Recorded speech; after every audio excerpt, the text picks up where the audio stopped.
This lecture was recorded at and is presented by the Philosophical Research Society, a nonprofit educational institution founded by Manly P. Hall. Its mission is to share and explore philosophies, symbols, myths, and ideas from all over the world through all ages, via books, lectures, online classes, and beyond. To find out more, visit www.prs.org. This lecture, Esoteric Alchemy, the Transmutation of Attitudes, has been transcribed and is available as a printed pamphlet or ebook at www.prs.org/shop.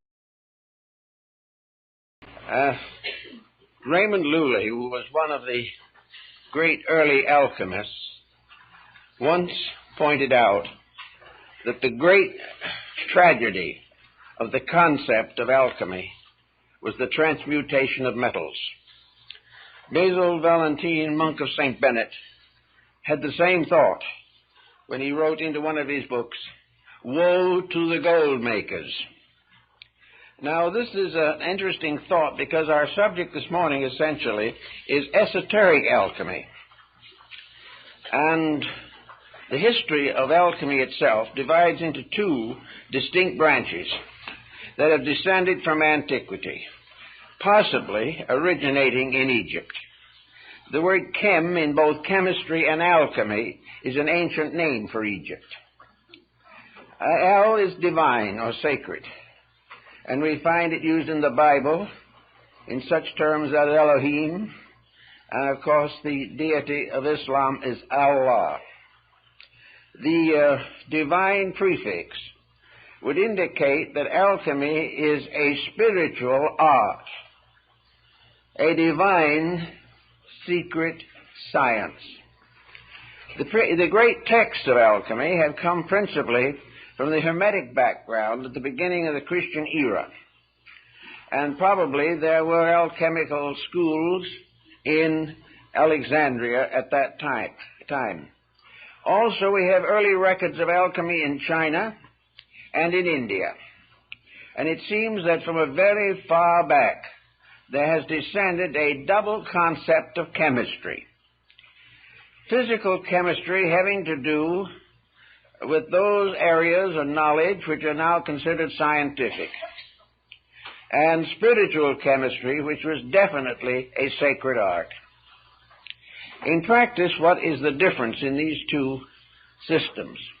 I think probably Paracelsus summarized this rather well when he pointed out that the alchemical transmutation was impossible unless the alchemist himself was in the process of transformation. He could not sit back with his bottles and test tubes and retorts and consider his art simply another way of advancing chemistry or a way of replenishing his own financial needs. So we find, as is today, that chemistry is largely dominated with the profit concept, the idea of wealth. We are making all kinds of chemical experiments for various reasons, some of them very good, some of them very dangerous, but always with a certain concept of return in material wealth for the good or the evil that is done.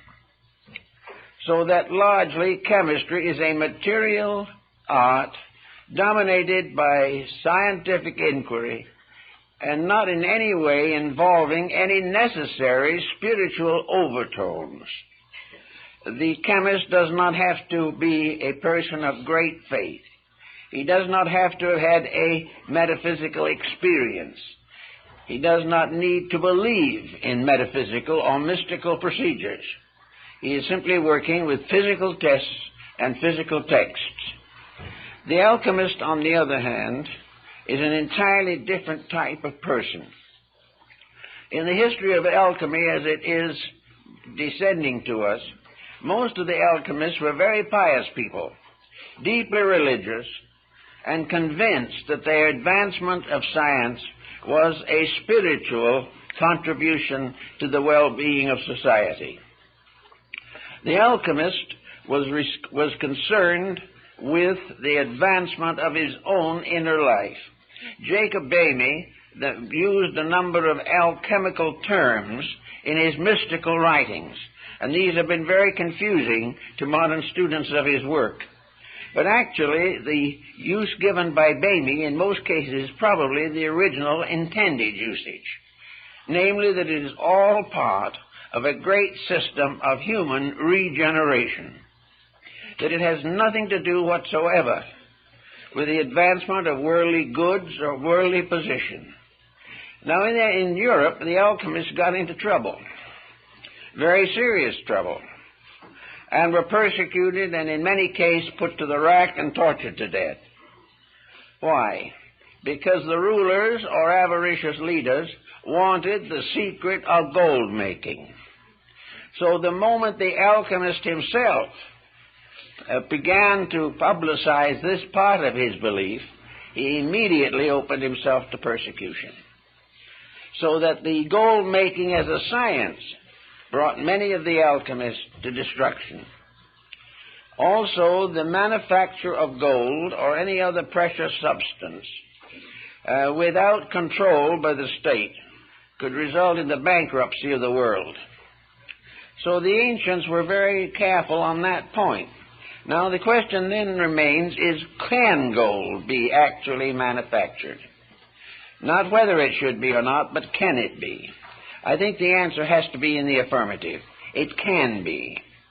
It also is obvious from recent experimentation that the subject could be advanced, and in the course of time it is probable that artificial metals can be created by chemistry and by the various forms of progress that we now have in the sciences. But this is not the real purpose of alchemy. And where the chemists all get together to raise their own level of economic living, the science went into a very desperate prostitution. It was not for that purpose at all. The earliest alchemists that we know were using symbols at a very early date. In many cases, the symbols have been accepted as literal pictures, and this has led to further confusion. We know, for instance, that in ancient alchemy, the great retort in which all the experiments were being made was the solar system itself, viewed as a globe, within which all the chemistries and alchemies of existence were taking place. We know from our own researches in more recent times, and the ancients certainly believed, that this world in which we live is a great theater of mysteries, the major secrets of which have never been solved. That actually the world is a strangely complete thing, within itself containing everything necessary for the infinite perpetuation of itself. And this condition goes on rather peacefully and naturally until human ambition and avarice take over. The ambition of the average modern person is involving fame, distinction, or wealth. Therefore, he immediately is using knowledge for the formation, directly or indirectly, of gold. He may not make the gold in the retort, but he will sell secrets or sell scientific developments which will bring him rich financial rewards. Now we might say this, what harm is this? Well, one of the reasons why it is extremely dangerous is because the moment we begin to experiment with the basic laws of existence, we are very apt to forget their own integrities. Natural laws have to be obeyed, and modern thinking is not of the obeying type. We are not interested in obeying natural laws. We are interested in changing them to fit our conveniences. We want to use natural law to exploit the universe in which we live. And as a result of that, we are constantly in trouble and are in the same dilemma that burdens the alchemist. Many years ago, we had an amateur alchemist here in Los Angeles. He was a delightful old German gentleman, and for a prosaic living, he worked in a cheese factory. Now, he wasn't hoping to transform cheese into gold or anything of that nature, but he was experimenting on the side throughout most of his life, trying to work out these strange and mysterious formulas that had descended to him from the past. Before his passing on, by the way, which occurred many years ago, he gave most of his alchemical books to our library. But he passed on definitely certain that there was an answer, but that he had not been able to live long enough to find it. Then we had another gentleman who was engaged in alchemical speculation. He followed every rule in the book that he could find, and of course soon found that every book had a different set of rules. This is always confusing and very frustrating. He went on and on and on, using every contrivance of physical knowledge. He bought a lot of apparatus and instruments. He followed hunches and hints, and he kept on going, and he was always on the verge of a great discovery, but it never happened. The one thing that he did not do, as I tried to point out to him on a number of occasions, he did not have a deep, abiding love of God, faith, or mankind. He was simply an intellectual, convinced that a science could be made to work. But what the science meant in terms of his own character never seemed to occur to him. Now, when we go into the alchemy of China and India, we find almost immediately that the symbolism moves from pure chemistry and things of that matter to all kinds of vibratory patterns which we know in life. Alchemy in China was tied in with music and the musical scale, the harmonics of life. The ancient Greeks of the Pythagorean period combined all their knowledge of cosmogony and the actual reformation of man into a great mathematical formula, which was never to be taken literally, but was to become almost like a mantra, a sacred statement, which if obeyed could produce tremendous results. Also, as we went along through the different systems, we find that Hermetic philosophy became involved in alchemy. The Hermetists of Alexandria followed a mysterious being known to them as Hermes Trismegistus, Hermes the thrice greatest. Who he was when he lived, no one seems to know. Whether he was a production of symbolism or perhaps a great alchemical adept of some ancient time, we do not know. But in Hermeticism, we begin to sense the beginning of the transmutation of man as the essential purpose of the great alchemical procedure. In Europe, of course, it was necessary to be more careful in the promulgation of some of these beliefs because of the bitter opposition of the clergy. The clergy sensed the fact that in some way alchemy was a religion, and they were therefore quite sure it had to be included among the heresies.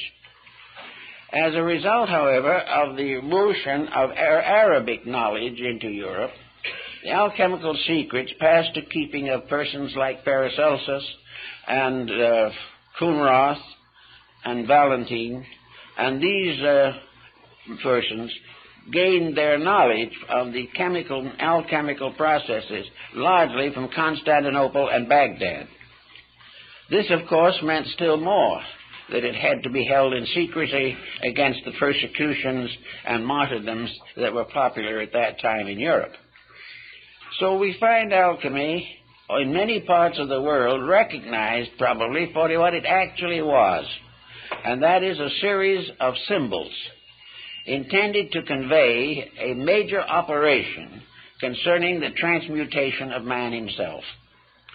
Without this transmutation, none of the great good things that we dream of can come about.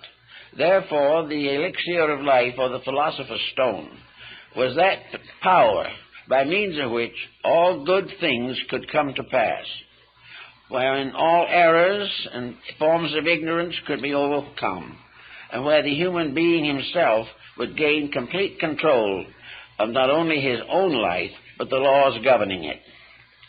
Therefore, we come to this particular thought that seems to be very much in the medieval alchemical tradition, and that is there any proof of transmutation? Do we have any actual evidence of things being completely altered? Has there ever been a scientist that could completely alter anything? He could modify it, yes.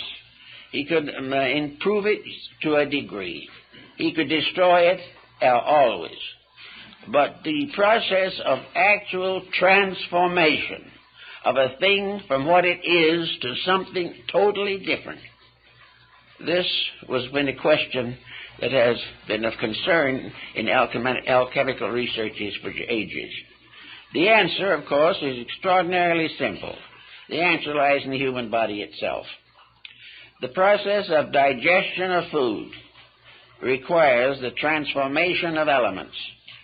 It requires an almost instantaneous adaptation of certain principles to special usages for which they were not originally intended.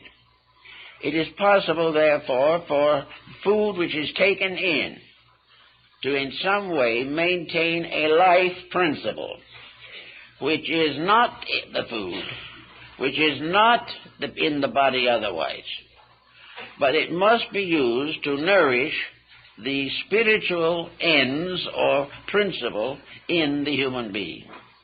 Therefore, the bread and butter and the cheese and milk keep alive something that is not any of them. Keep alive a thing which throughout life will continue to cause the heart to beat, which will continue to circulate the blood and nourish the functions of the human being until the end of life. Therefore, out of what goes into him comes out of him arts and sciences, poetry and music, philosophy and science, religion and economics. They all come out of someone, and that someone is nourished by the food, by the atmosphere around him, by water, and by the rays of the planets and the light of the sun and moon. Therefore, the wedding of the sun and moon in alchemy is very important. Not because we're going to have a wedding up in the sky of the two luminaries, but because we're going to have a union of the principles for which they stand inside of the human body itself. So we have the amazing recognition of one life flowing behind all forms and made available through nutrition to every living creature. We find, consequently, that from the harvests in the fields, that a world is nourished, and those who eat these harvests become proficient in many forms of activity. Now, this, in a sense, is a problem that we find in the Christian doctrine of the Eucharist. Here we have a problem of the divine blood. And in alchemy, this divine blood is the elixir of life. How this divine blood operates is not clear to many people. But in some mysterious way, universal life supports living things. And these living things may never be aware of the source of their own nutrition. And in a mechanistic era such as ours, they do not care about the source of their nutrition. All they want is to keep on going. Now, out of all this has come a new concept of nutrition also.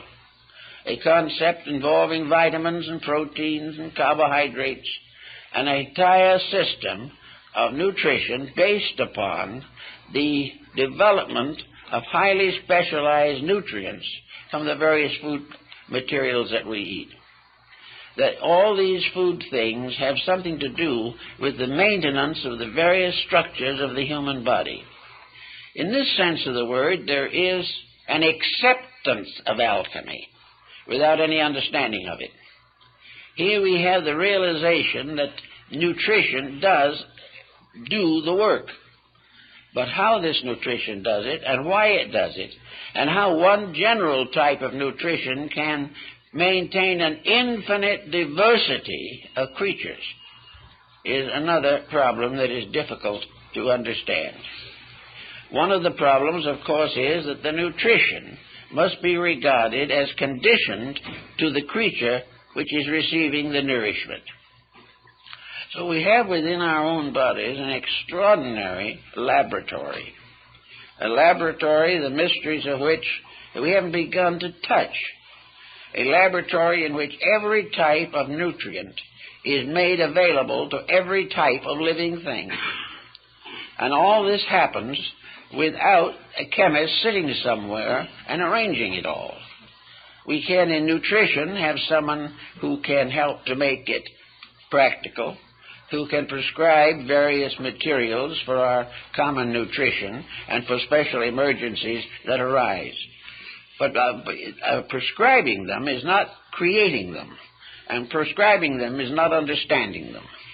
It is simply that we have gradually come to know that certain materials have certain effects, and we depend upon this to maintain the procedures which we hope will strengthen and lengthen our life expectancies. Now, immortal life was one of the beliefs of alchemy. So they had a number of very quaint and unusual concepts about this matter. Some of these concepts are very difficult to understand even now. But we know that they definitely believed that there were in the world a few individuals who had solved the mystery of alchemy. And the master of all the alchemists was Elias Artista, the most celebrated of all the Hermetic adepts and philosophers. No one really knew him, although we do have 2 or 3 early books in the library in which alchemists describe a meeting with him. But Elias Artista was the symbol of the perfect alchemist. He had a number of disciples, however, who came very close to him in achieving the ends which he sought.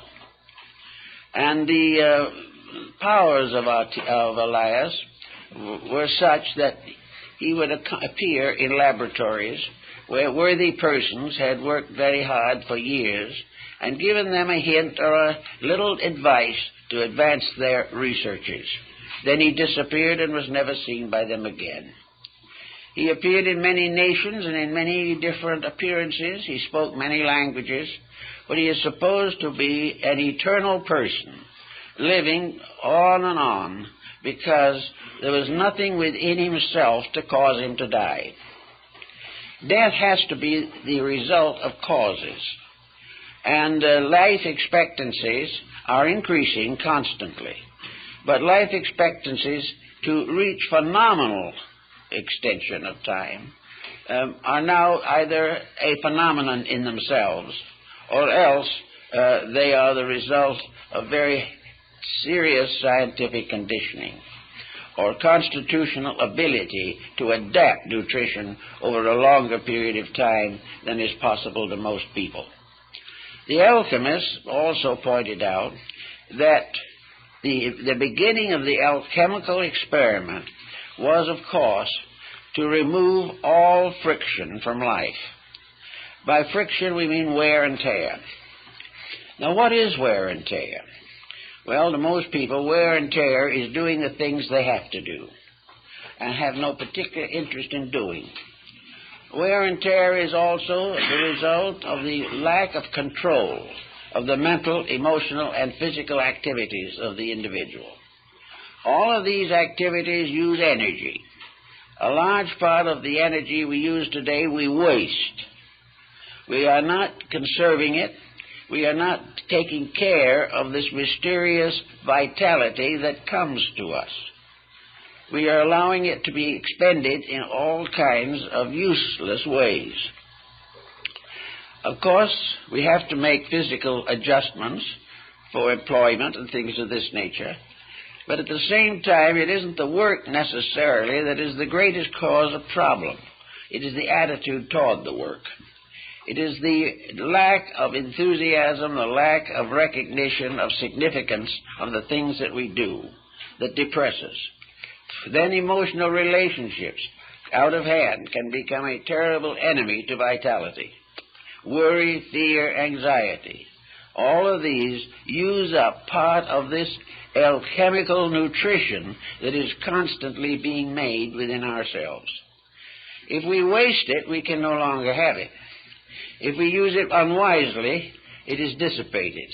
And gradually, to keep on with the artificial attitudes that we have, we undermine the necessary functions of the body.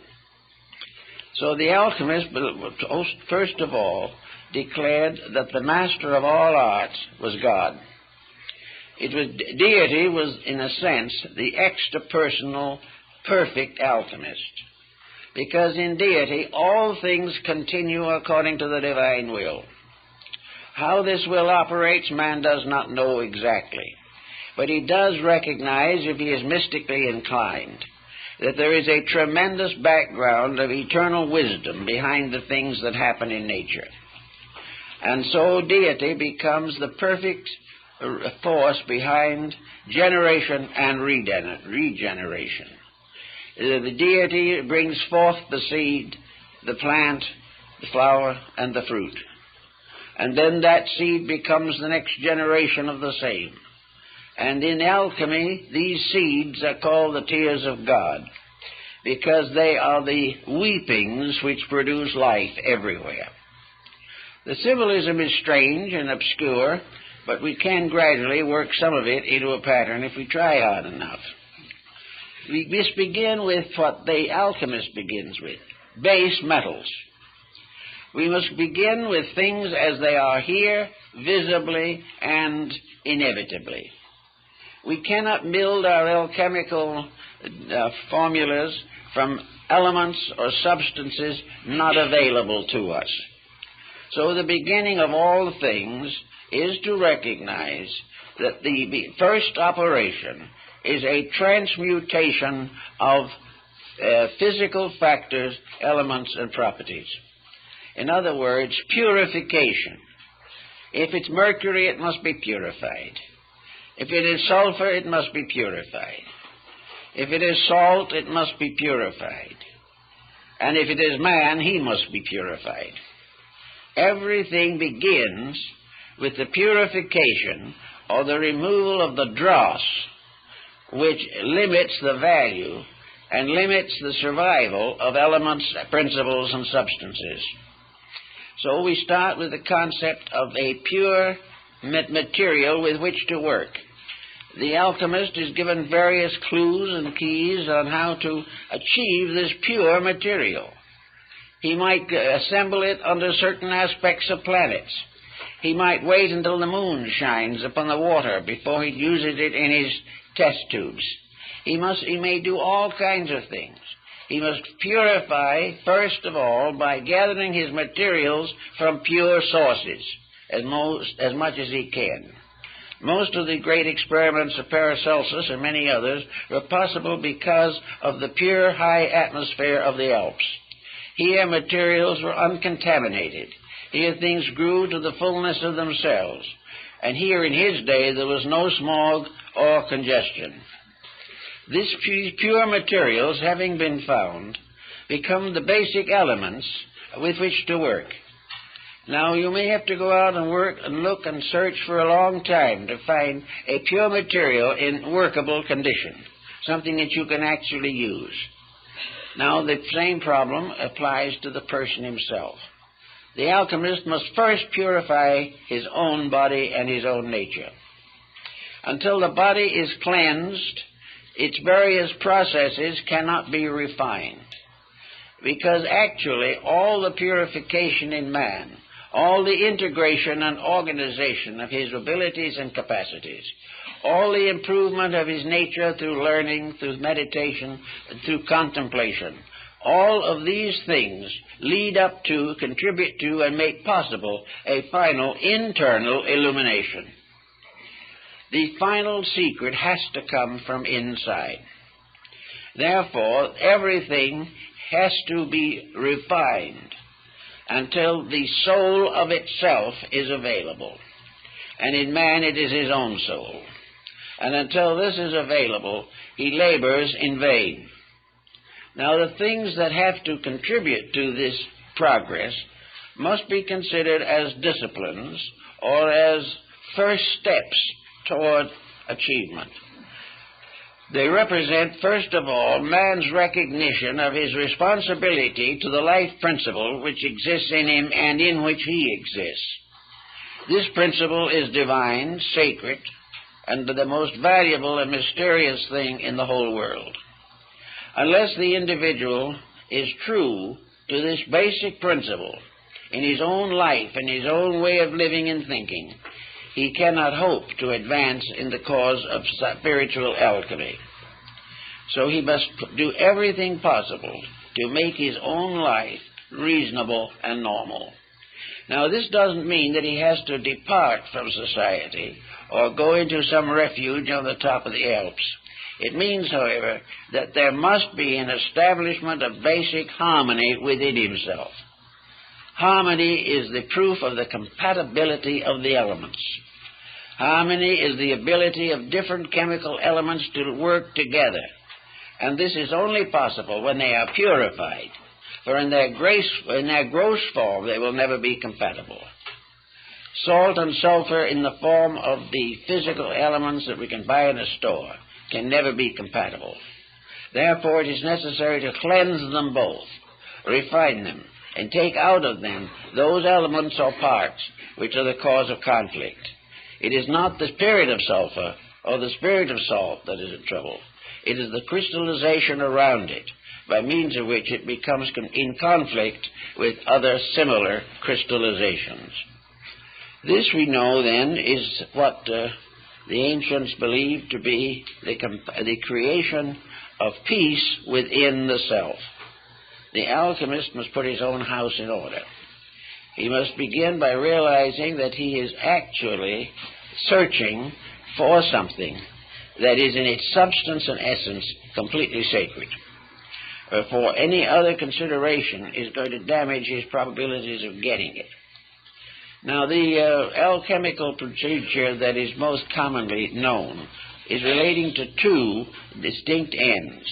One is the creation of the philosopher's stone, and the other is the brewing of the philosophical medicine, the elixir of life. So the stone in itself represents the body of wisdom purified, and the universal medicine represents the soul. The medicine of immortality must be derived from things that have a birth and death within themselves. In other words, the nutrition that is given off may cause the primitive element to be lost, but its power goes on. It does not die. It simply reincarnates on a higher level. For when we take into ourselves basic elements, they are reborn in us, and therefore pass through a process of evolution as they are used by the human being to maintain the economy of life. So in the beginning, the alchemist must find a quiet place to work. He must have his little laboratory. Well, laboratory in his day was a furnace, a fireplace, a bunch of bottles, and a few old books to guide his way. But to us, the laboratory is actually a body so free from interference and confusion that he can retire into it when he so wills. In other words, the laboratory is his own internal, not his eternal, but his internal. It is that part of himself which is always capable of being reduced to a harmonious situation. The personal life must be basically harmonious. Now, a lot of people feel that this is not possible, that there is no answer to all these grievances and griefs that beset us and affect us. But the alchemist says, you are after the most valuable thing in the world. And if you're hoping to get it, you must earn it. You must make adjustments that will never be required of anyone except for this purpose. So to create a quiet place within the self for the contemplation of the symbols of regeneration, this is very vital. It does not mean, however, that the person has to become a constant celled monk or mysterious acolyte. He does not have to retire from life.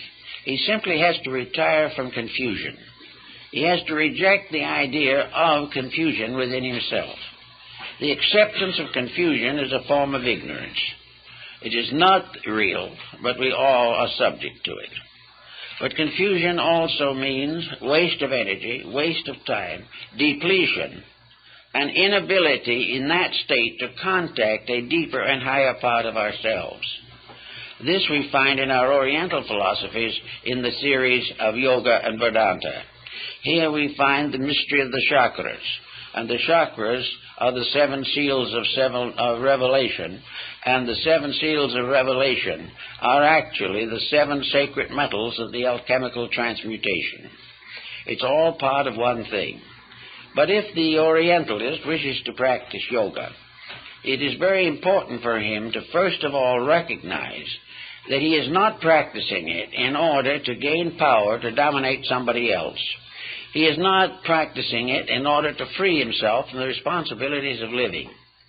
He is practicing it because it is a way ordained by deity, by means of which the wanderer returns home to the spiritual homeland from which he came. It is a part of a journey, and the journey up through the chakras and up through the Sushumna Nadi are all journeys toward reality, toward the self, toward the infinite, which we are all seeking to understand. So in alchemy, the quietude is the same as that recommended for yoga, to find a quiet place. Now, in Tibet, there used to be an old monastery where they had a very nice idea of how to train an acolyte in quietude. They had him sit under the temple bell and rang it all the time, until most people would have gone completely crazy. But he was supposed to sit there and be so peaceful that it was incredible. He must reach a point where that clanging meant absolutely nothing, or in which finally he was able to hear in this clanging the voice of God. There had to be a complete indifference to interruption. An indifference which did not mean to neglect duties, but it meant to curb abuses of all kinds. So the alchemist also had to learn to achieve an absolute quietude that was not negative. He was not looking for a psychic revelation. He was simply finding peace, which is the foundation of growth. After a certain length of time in this allotted labor, he was able to quiet his nature, to release from it certain basic powers already available to him, because he also has within himself the seven seals of revelation in the forms of the vital organs, the various ductless glands, the various systems of the body, the composition of the blood, and the seven orifices of the heart. And it is in this Shaptapana cave, as Buddha pointed out, of the heart, that the great mysteries are revealed. So the heart becomes also part of the alchemical paraphernalia, by means of which the individual receives finally the full support. Also, of course, the alchemists used as a symbol of their achievement the lamb with the cut throat and the blood pouring from it, because of the idea of man being saved by the blood of the lamb. Now, the blood of the lamb in this case is actually the Eucharistic vitality, which arises from the absolute sacrifice of all forms of negation and the purification of the life that flows to us through the wonderful possibilities of the infinite itself. Now, after getting nice and quiet about these things, the body being as much at rest as possible, we soon come to another very important decision. For this purpose, the body can be considered alchemically the power of the moon. And this body being subject to all kinds of digestive and assimilative processes, the lunar energies work for the maintenance constantly of the peace of the flesh. And the individual has to cooperate consciously with this process if he wishes to proceed further. Now, having gotten a little bit of control of the body, we make usually a very disheartening discovery, at least for the beginning. And that is, essentially speaking, the body, which is the earth of the alchemical experiment, didn't really do us very much harm in the first place. It wasn't the flesh, but the dweller in the flesh that was giving trouble, nearly always. The flesh was not, it was the victim. The flesh was being scourged daily. It was being constantly beaten like some faithful animal by the ambitious, self-centered driver. So the next thing was to find out what this driving force was. And the moment we do that, we begin to get into the fire principle, which is emotion. Now, emotion is life. The energy behind emotion is magnificent. It's divine. But the use we put to it is miserable in most cases. Emotion is when we get mad, angry, jealous, our ambitions run wild, we don't like people, we don't like things, we can't stand the daily problems of life, and we become beautifully and systematically neurotic. So with all these disagreements within ourselves, our emotions are constantly battling us. If the moment we sit down somewhere, a negative thought floats in. Another idea comes along. And always there is this temptation, if I'm going to work this hard, what am I going to get for it? And this is one of the major temptations. Those working truly for the good of the great alchemical mystery are not concerned about what they are going to get for it. They are concerned only with the fact that it is the spiritual and moral necessity of their lives, that it is that for which they were intended in the first place.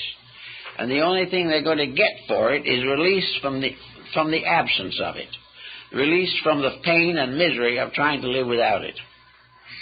So the emotional factor, which beats the body, which uses up a very large part of the energy which the body is able to manufacture, is a constant wasting of life. It is a wasting of the divine power. It is actually the body being perverted and being mismanaged simply because we want to do what we want to do. Now, behind this little mystery and this little problem lies thousands of years of tradition. We have always supposed that when we were unpleasant, we had a right to be. We also believed that when we wanted to think something nasty about a person, it was our privilege. Or if we wanted to be angry and go into warfare, that was also a right that was inalienable. So out of emotional excess on the personal level are all the temper fits and poutings and psychoses that we most dread. And on the larger world field of the great alchemical retort, this misuse of emotional energy is war, crime, and all the difficulties that we most fear. So in a small way, we have to heal war by getting rid of our own conflicts, getting rid of our own hurt feelings, our own offenses, getting rid of those things we want to do which we know we can't, and the extravagance which demands that we accomplish the incredible or be miserable. We have to get our attitudes and our emotions down where they're reasonable, and we have to use them reasonably and beautifully. One of the best uses, of course, of emotion is art and music and things of this nature. But in the ordinary commonplace of things, it's kindness, it's affection, it's the natural friendliness of human beings. And where this increases strongly, there is a change in body chemistry. The emotions no longer persecute the body. They no longer offer the body on the altar of their own ambitions. They do not destroy. They do not nurse grievances. They waste no time remembering past events. The only thing that we remember from the past is experience which is helping to make us better now. So gradually we relax the emotional content. Now, the emotions can be beautiful, and emotions that are beautiful are well worth cultivating. But here again, they must be sincere, they must be real, they must be naturally within a pattern of normalcy. Even the best emotion gets into trouble if it becomes hysteria. Then we have to pass on to the next level of this complicated pattern, and that is the mind level. As the emotions sit around making trouble for the body, the mind arrogantly stands up and makes trouble for both. It is a detriment to the emotions, and it is a further detriment to the body. The mind sets the body in great habits, and these habits are mostly unreasonable. The mind is the final basis of career. It is that which we learn to do well so that we can get rich doing it. The mind is planning forever to make a millionaire out of the body. And the body, being unable to stand all that pressure, probably drops dead after the first 10 or 20 million. This is the problem of the mind also, argues and debates. It's the mind that's up to neck in politics, regardless of whether any of the candidates are worth voting for. The mind is the basis of telling other people how to live when we don't know how ourselves. And the mind is that which comes to the conclusion that the more we accumulate, the happier we are, when every day this is proven to be an absolute falsehood. So all these problems, the mind has got to be brought down to what it was intended to be, a sort of psychological bookkeeper. The mind is not the master of life, although we have allowed it to become such. The mind is simply a very useful secretary, able to keep the ledgers balanced, and now we're giving in all the mind's courses in computerization. But it's going to be a long time before we use these computers to find out what's wrong with ourselves. And we may sometime.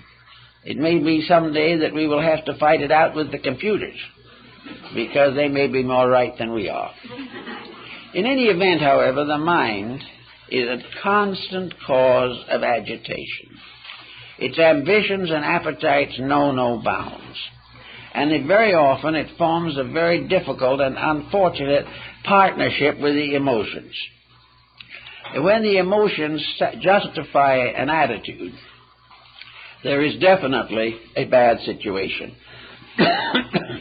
When the emotions fire the mind, that's one problem. When the mind rationalizes the emotions, that can be another. In all these problems, the only answer is gradually to recognize the ascent of the being through these conditions. These are the stories that we have in the great system of the ancient mysteries. The rites of Alesis and Dionysus, the rites of Horus and Isis, the rites of Buddha in India, China, and Japan, were always arranged in three basic steps. And these three basic steps represent the three great levels of the personality, that part of ourselves which we have some inkling of, but have very little understanding. They have also become the basic Blue Lodge degrees of Freemasonry, and many other fraternal orders have the same trichotomy of rituals and symbols. So the three together constitute what might be termed the visible or tangible temples. In the body, these three powers are the grand masters of life. They are the ones upon which nearly everyone depends for survival, for continuance, for the fulfillment of purposes. If we can't solve it physically, try to solve it emotionally. If that fails, try to explain it or rationalize it mentally. Then if all of these things fail, we're at a kind of a wit's end. Sometimes we simply drop back and they say there is no answer, and return to the more familiar things. Those of a more idealistic nature look upward and see above these three steps something else. perhaps God. That's something they still have to transcend more than they have realized was necessary. But for our personality and for the experiments of salt, sulfur, and mercury, we have the threefold body and the auric or magnetic field in which it functions. Now, the magnetic field is a very curious thing because it is also a mass of chemical factors. The magnetic field is a constantly changing compound of interactive energies. The magnetic field is like a bottle that is being violently shaken after a whole group of materials have been put into it. Now, when we look at the situation symbolically, the magnetic field is a bottle. And it is the bottle that contains the three parts of our own lower nature, each one of which has a magnetic overtone. And when we begin to realize this, we begin to see that we have interactions here as well as in the body. In fact, we have to explain, for instance, why a temper fit will cause a headache, or why indigestion will result in serious emotional complexes. The answer is simple. They don't do it that way. The troubles arise in the difficulties in the auric or magnetic field due to intemperances of attitudes. If an individual is angry, the magnetic field blazes up and really practically burns out most of the other values, for the moment at least. If the individual is depressed, the magnetic field fades down to a shadow. If an individual is in the presence of contagion and is healthy, the magnetic field can protect him from infection. If, however, he is depleted and goes into the presence of it, he may catch the ailment. So the magnetic field, in constant motion, emotion forms, thought forms, and bodily essences make up this particular area. And if there is any deceit, any falseness in the personality, it will show in the magnetic field, although the individual may try to talk himself out of the problem itself. If you have a temper fit and you say it was justified, you are not sure of that, because it's not only justified if it does not result in trouble in the magnetic field. The magnetic field is not interested in your excuses. It is not interested in your explanations. It is interested in the chemical interaction of values. When you pervert a value or misuse it, the magnetic field bears witness. And the moment it bears witness, the magnetic field's resources are depleted and the individual does not feel so well. Little by little, abuse of the various emotions, thoughts, and bodily functions will result in the exhaustion of the magnetic fields. And when that exhaustion is complete, the individual simply leaves this world. He cannot function if the energy fields do not sustain him. So it is very important to maintain harmony. And this was one of the great principles of Pythagoras, that the world had to be maintained as a musical instrument, that it had to be in harmony always. And the individual in his personal life is also a musical instrument. He is the Veena of Shiva, the mysterious instrument that plays the majestic music of life. If he mistakes his destiny or misuses his powers, he is simply in trouble. Now, most of the alchemists got about to the point where they were beginning to sense some of these values, and then they went into a doldrum, because having gone to as far as the mind could take them, they found themselves at the entrance to the promised land, but they could not enter in. They did not know how to handle that which lies beyond. They had listened carefully, and as Faust in his laboratory, they had read all the great books. They had studied all the mysteries. But there at last they stood with all their lore, fools no wiser than before. Something was wrong. the great search ended in a frustration, not in a great reward which they had hoped for. Now, the only answer to this was to do what Lully and Valentine and Coonroth and many others did, and that is check over what has happened. What did happen? Why is this sudden block that is impossible for most people to get through? And the final decision was that this block was the absence of a faculty higher than the mind. The mind could only go a certain distance. Even though the most beautifully trained mind, it could not fulfill the ultimate. There has to be something higher than the mind, without which the great experiment cannot be performed. Now, in alchemical parlance, when Elias Artista visited the alchemist, he sometimes gave him a small amount of the transmuting powder. He put it in his ring, or he made a tiny little vial which was worn around the neck, and 1 grain of this powder would transmute 1,000 times its own weight into solid gold. Well, there was a lot of talk about that, but the grains were few. But it was known that in some cases they were. It is believed that Roger Bacon offered to finance the Crusades for England as a result of the ability to transmute base metal into gold suitable to be minted.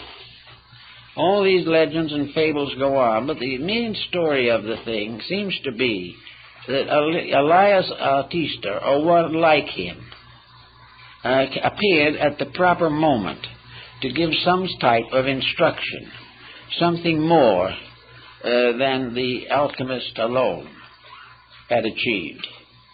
The Elias never occurred or never appeared unless the disciple was in every way worthy. He would never help any alchemist out of his own mistakes, but he would help him to progress beyond a sincere effort to a greater degree of accomplishment. And of course, in the alchemical tradition, there were 7 stages of adepts and masters relating to the science.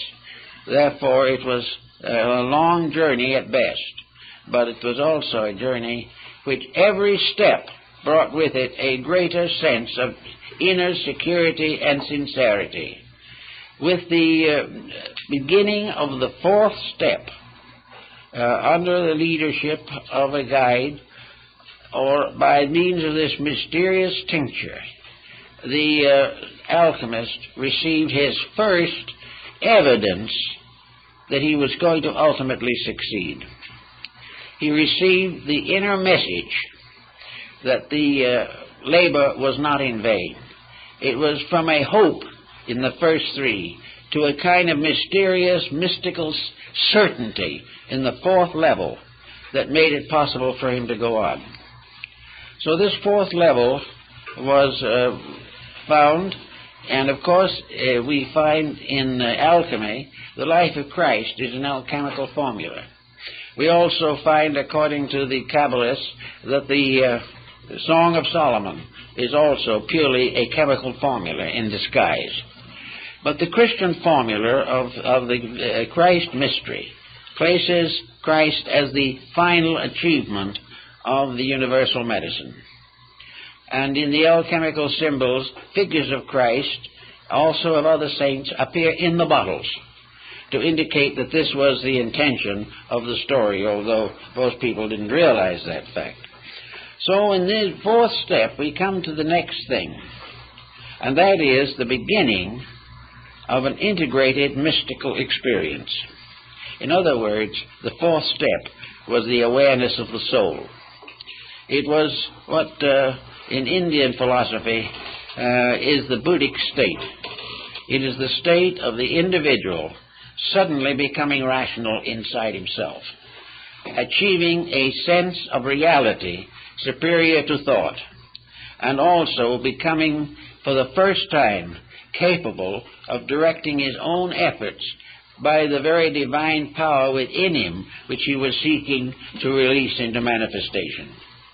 So in the ancient Hermetic mysteries, the soul was the symbol of the alias artista, the adept. It was the one power in man capable of becoming the internal instructor, capable of becoming the source of inner enlightenment that cannot fail. Now, in the system of the alchemy, the cultivation of this soul power is perhaps most clearly defined in the writings of Böhme, the German theologian, mystical shoemaker, who was one of the greatest mystics of the Protestant world. Böhme was the one who finally realized that within himself was the adept. The adept was not somebody wandering around outside. The adept was the adept self, more or less of the same spirit of leadership that we find in the psychology of Carl Jung, where the teacher, the inner teacher, becomes the symbol of the master alchemist. In this particular phase of the subject, light begins to shine from within. Light begins to clarify things. The eye begins to see through the blind spot in its center. The world becomes more and more translucent. The elements become more and more understandable. And instead of seeing nothing but bodies, the intuitive mind gradually learns to see nothing but qualities. And the intuitional mystical experience is one in which the individual, looking at things, sees them as they are, and not as he has thought them to be. He sees the rock and the stone and the star, not as he does with mortal eyes, but from an inner vision which projects a higher level of sight.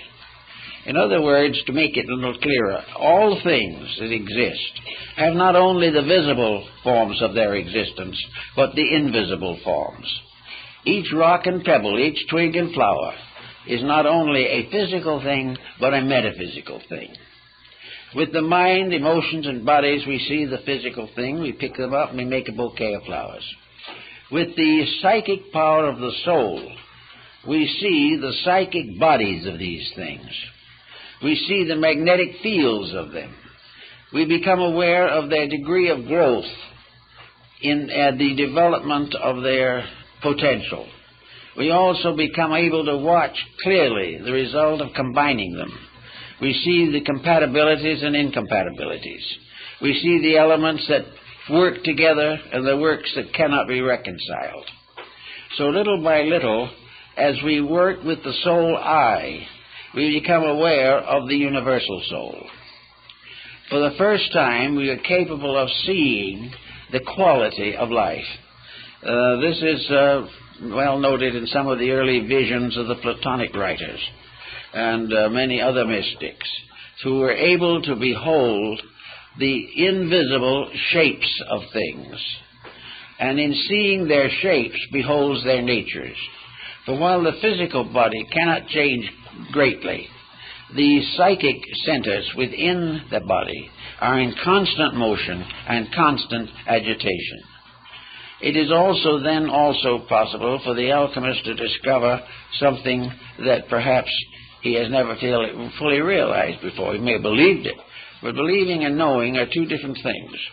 He knows, for example, that no matter where he turns or what he looks toward or what he examines, there is nothing in the entire universe that is not alive. Even the grain of sand is a living mystery. Everything is alive. And in the great aliveness of things, the magnetic fields of all these different forms gather in the magnetic atmosphere of the universe. It is a very great and important subject for careful study. But in any event, with the beginning of this dimension of value, the alchemist begins to discover how to accomplish the mutations which are necessary to his art. He knows the principle of sublimation. He knows the cycles of recapitulation that have to be used.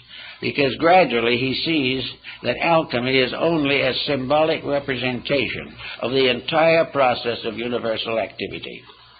Everything is part of the same great pattern, and this pattern unfolds as we become capable of understanding it. The pattern is never more nor less, but our relation to it is forever changing as a result of personal growth. A disillusionment or a frustration, these leave scars in this great pattern, but in the course of things we go on in any event to that which is necessary to us. As a result of the development of the soul cycle factor, we are reminded of Nicolas Flamel, a Scrivener in France, who became an alchemical adept. He and his wife, Pernella, both worked together and finally accomplished the projection. Then what did the good man do? Flamel simply took all that he had made, with all of his arts and all of his struggles, and dedicated it to the building of churches and the service of the poor. And in the Yard of the Innocents in Paris, his Church of the Innocents stood for centuries, but was finally destroyed during the Revolution. When I was in Paris last time, I tried to find where the church had been. I finally found the Square of the Innocents, now a little park, but no building. And in the yard of the Musée Clément in Paris are stones from the ancient church. This church was ornamented on the outside with the hieroglyphics of the achievement of the great work. But the whole process was based upon the simple fact that Flamel had dedicated everything that he learned, every advancement in knowledge, simply to the relief of suffering.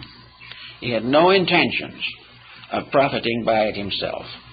This is probably why he was one of the greatest of the European adepts, and why after he was supposed to have died, he simply retired into the Near East, where he was seen centuries later.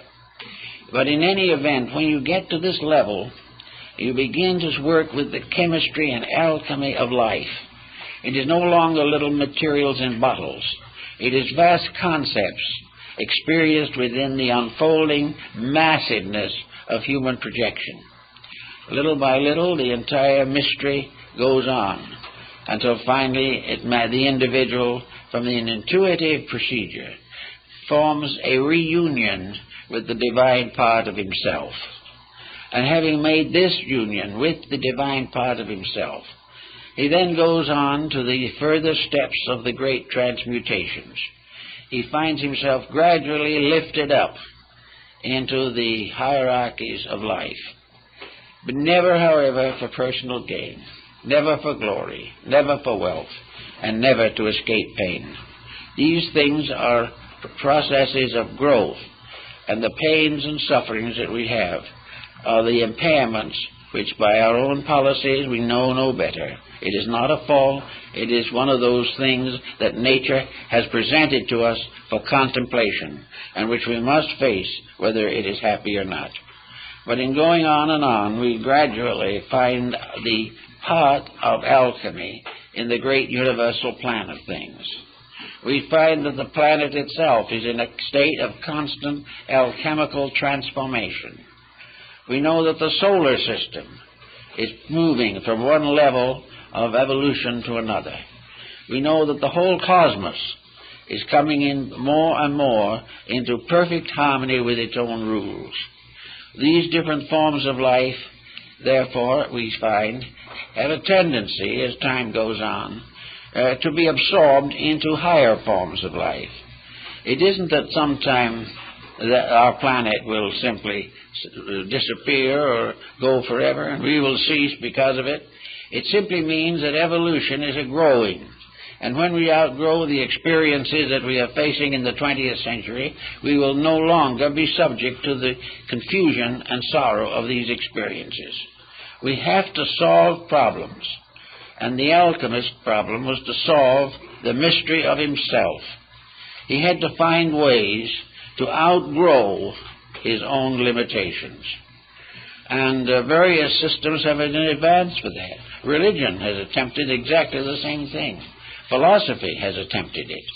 Science will someday attempt it, because science will have instruments by means of which many of the great mysteries of antiquity can be solved. But regardless of the motive behind it or the methods used, the whole answer is the gradual transformation, called transmutation, multiplication, and finally projection of the great work.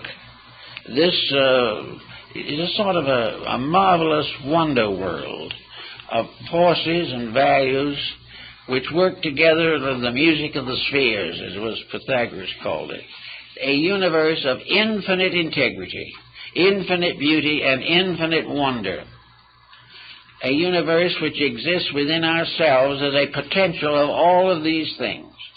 For there is nothing in the universe that is necessary to man that he does not possess. And it is perfectly possible to conceive the ultimate unity of man and the universe, not by him ceasing to be himself, but by outgrowing what he has come to consider himself, which is another pretty little problem that we all have to face. We all think of ourselves as we are. We think of ourselves looking in the mirror and seeing exactly what we are. We look in and we see a face that is fairly reasonable. That's pretty good. If it's too unreasonable, we try to do something about it. We look around us, we see our clothing, we see our friends, we see our associates, and we see ourselves as a kind of creature, just as we are. And with the mental and emotional levels of vision, we see the inside the way we think it is. For the outside, we have to depend on X-ray. But on the other phases of it, we look inside, and we see ourselves as a more or less complicated mass of conflicts and contradictions. We realize that we're nothing to brag about if we want to be really honest about it. But we always can think of something to brag about. And all these infirmities, weaknesses, limitations, we take for granted. The individual is what he is. He's going to be here a little while, then he's going to leave. Where he's going, most people aren't very sure. But in any event, we take this selfness as it is to be ourselves. This selfness is the thing we've given the name John Doe to. And whenever someone says John Doe, we stand up. We recognize ourselves by these forms utterly and completely. We recognize ourselves as a separate entity somewhere in the world of creatures. And it never occurs to the average person that there is any real reason why he should be anything else except what he appears to be. There's no reason why he should give up all his pleasures for something he doesn't understand. There's no reason to assume that he could ever be any more than he is. Science is very doubtful about that. He thinks he might, in the course of millions of years, become an animated computer, but there's no proof of that. We just don't know, but we assume that as we are is it. So it's from that standpoint, we are locked in the lowest level of achievement. But the only other answer seems to be to try to make as it is as comfortable as possible. We don't want to suffer more than we have to. We do not want to do anything that is going to inconvenience us. We want to go along as well as we can until we leave. Well, this, of course, is a lack of aspiration. And there has to be some aspiration or nothing works. Therefore, it becomes very necessary for the individual to sense that there is something more that he can become, or he will stay the way he is. No amount of education can get him out of it, because education can only help the mind, but the mind cannot get at the fact. So out of growth, out of friendship, kindness, experience particularly, we have to gradually release the soul power, the over-self of Emerson. We have to release this inner superiority and give the best of ourselves immediately the rulership over the rest of ourselves. Plato said that in the philosophic empire, the wisest lead. and those not so wise are still wise enough to follow honorably.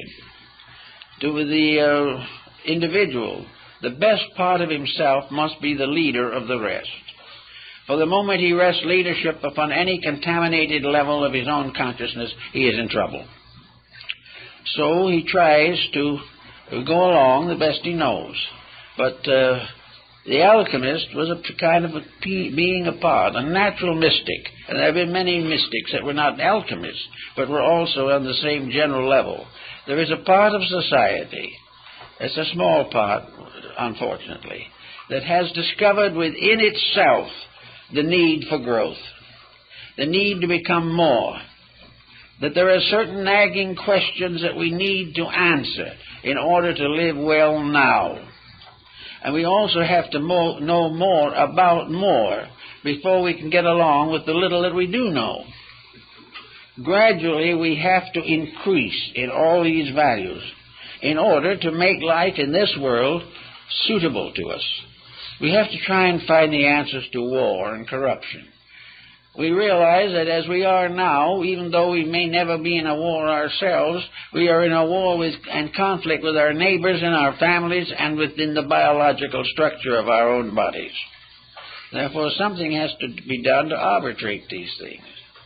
So the way of arbitration is a slow process of discipline, by means of which we ascend through the three personality factors of our lives and come into harmony with the fourth level, which in the ancient astronomy was the level of the sun, the fourth orbit.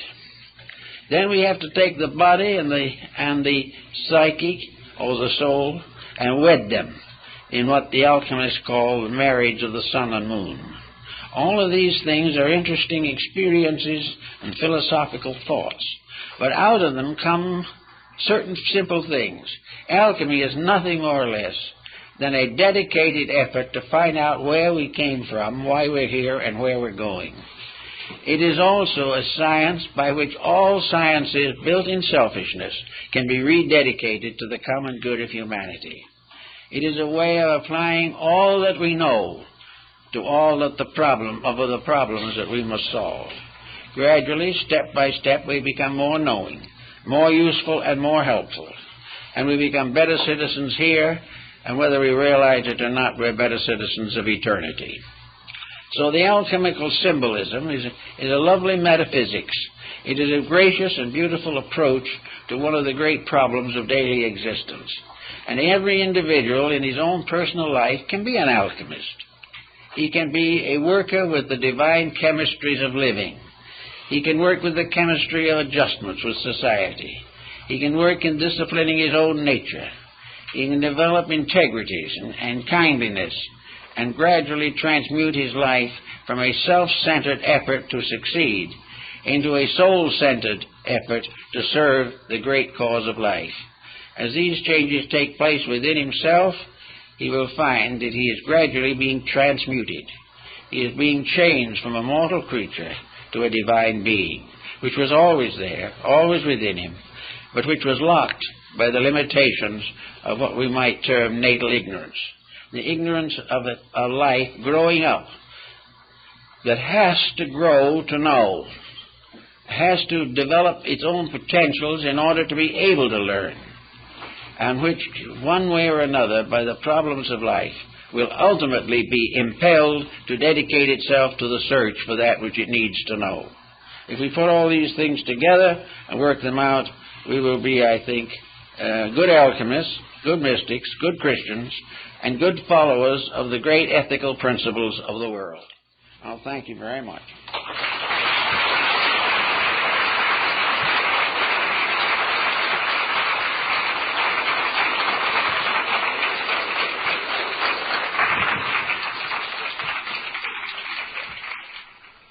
The lecture you just listened to was brought to you by Manly P. Hall's nonprofit educational institution, the Philosophical Research Society.